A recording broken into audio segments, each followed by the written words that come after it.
This is Hannibal here with my weekly review of the points I find interesting in Dave Meltzer's Wrestling Observer newsletter. The big news of the week was obviously The Rock's surprise appearance on Raw, where it only did a 0.57 rating, which was up, but obviously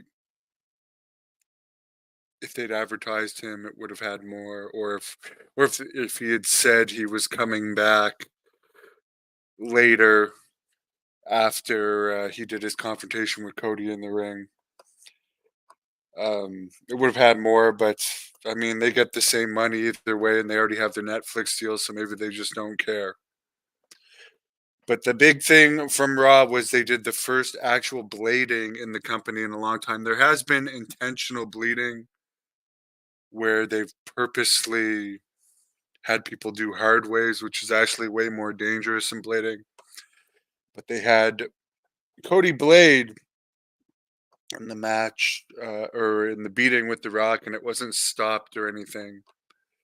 Like we've seen WWE's no blood policy in recent years where they've stopped when bloods happen and so forth to protect the wrestlers. Obviously, AEW's been using a ton of blood. So it's not like it's that big of a deal in the fans' eyes anymore to see it.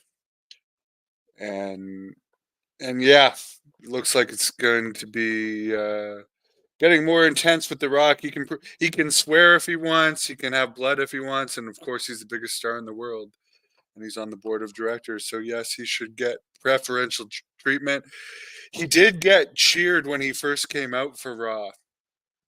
They only booed him when he didn't talk, and I just don't. It still boggles my mind why anyone would cheer Cody over The Rock because he's just so bland. And of course, apparently, according to Dave Meltzer, he believes that John Cena, Hulk Hogan, and Steve Austin, as well as The Undertaker, are going to be in Philadelphia, although they haven't been advertised for WrestleMania yet. Of course, Undertaker is still under contract with WWE. I think Cena and Hogan are too. Probably Austin under some form of contract. I really don't know. But you can expect them to do something. Ronda Rousey took some shots at WWE in her book, basically saying if they put the amount of attention that they've put on the Bloodline and Logan Paul into her storyline, she could have been more over. You can't argue with that. I mean, the Bloodline storyline and Logan Paul has. I still don't get. I still find the Bloodline thing boring, to be honest. I don't take away Roman Reigns' talent, but anything where it's just people talking in the ring week after week is boring as hell to me. Logan Paul, they've done a wonderful job with. If they had protected Rousey as much as they have been Logan Paul, yes, she could have been over more. At least she still got the money and was the second highest paid in the company for a while. She also said that Bruce Pritchard was still receiving phone calls and text messages from Vince McMahon during the period of time when Vince was supposedly retired. Speaking of Vince, he sold over $1 million more of his TKO stock this week, over 700 million total. He could definitely start another wrestling league if he wanted to. I don't think he'd have a hard time finding wrestlers because they're always looking for work and looking for money. Finding a platform, I mean, I don't know if a TV company would necessarily take him, but a streaming service probably would. Who knows? Be interesting. He's pretty old.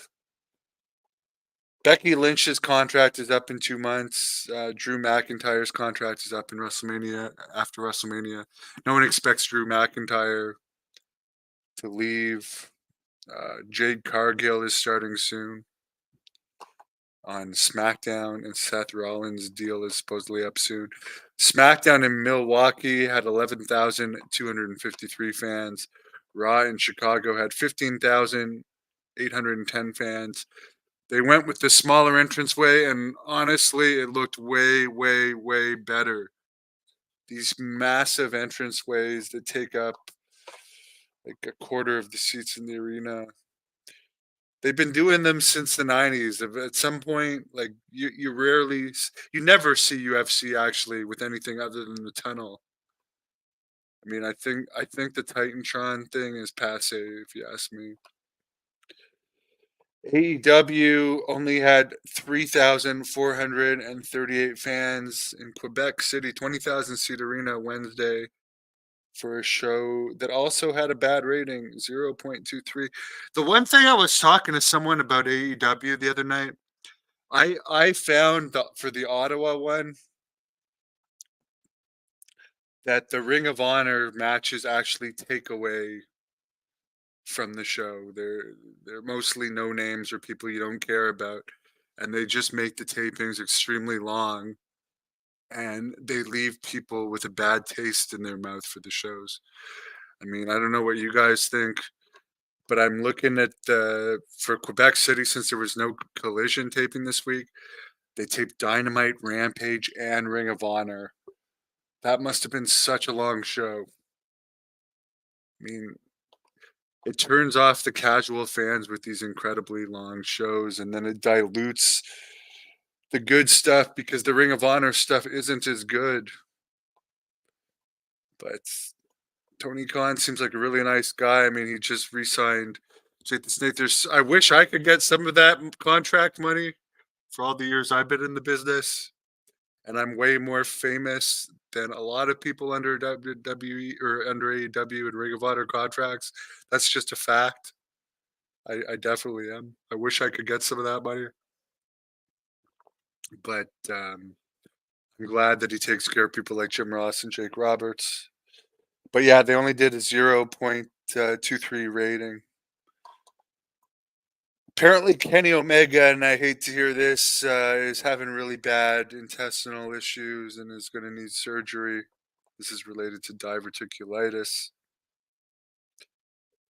Apparently, Jack Perry asked for his release because they were going to bring him back to AEW in November, but because CM Punk debuted in WWE, they decided to hold it off.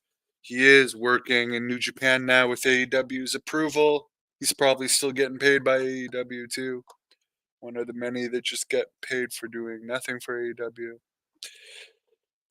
To me, they've lost, like, by waiting so long to bring Jack Perry back.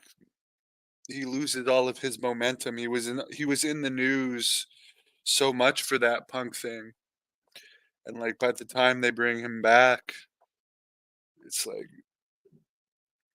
Punk has moved on to other stuff, and like that story, no one's even gonna remember. Missy Hyatt has been back doing managing jobs.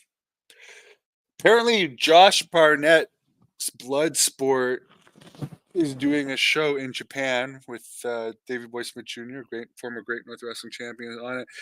Rampage Jackson's on it, but here's something interesting. Mike O'Hearn, who I've interviewed, the bodybuilder, Mike O'Hearn is making the trip to Japan for that one, which I could only figure maybe he's really popular in Japan for gladiators. Who knows? He does claim he has a martial arts background. The Rock stole CM Punk's shine in Chicago for sure. 100%. Honestly, to me, the Punk segment was boring. I'll be honest. I tried to watch it, and I'm not saying that Punk didn't draw the crowd there because The Rock wasn't advertised. Um, but to me, the CM Punk segment on Raw, I couldn't make it through. It was boring to me. That's just the fact. I liked what The Rock did. I didn't watch anything else. I don't have a high attention span for wrestling. By the way, Brutus Beefcake, who was on Dark Side of the Ring this week, is going to do an interview with me soon. He has some stuff he'll address from that Dark Side of the Ring. So I'm looking forward to that. He's underrated. I mean, people always say Arn Anderson was underrated. Everyone says it. So since everyone says it, I don't think he's underrated. Brutus Beefcake, for instance, as far as a draw, was a bigger draw than Arn Anderson. And I'm not taking anything away from Arn Anderson. I'm just saying Brutus Beefcake was a draw, and people don't give him the credit. Um, Maybe he got his opportunities because of Hulk Hogan, but so many people only have opportunities in wrestling because of their connection. Cody Rhodes would not be getting any of these opportunities if his father wasn't Dusty Rhodes. It's just the way wrestling works. If you have a good connection, you get opportunities. But Beefcake took the ball and ran with it when he was given the ball and had more success than he's given credit for.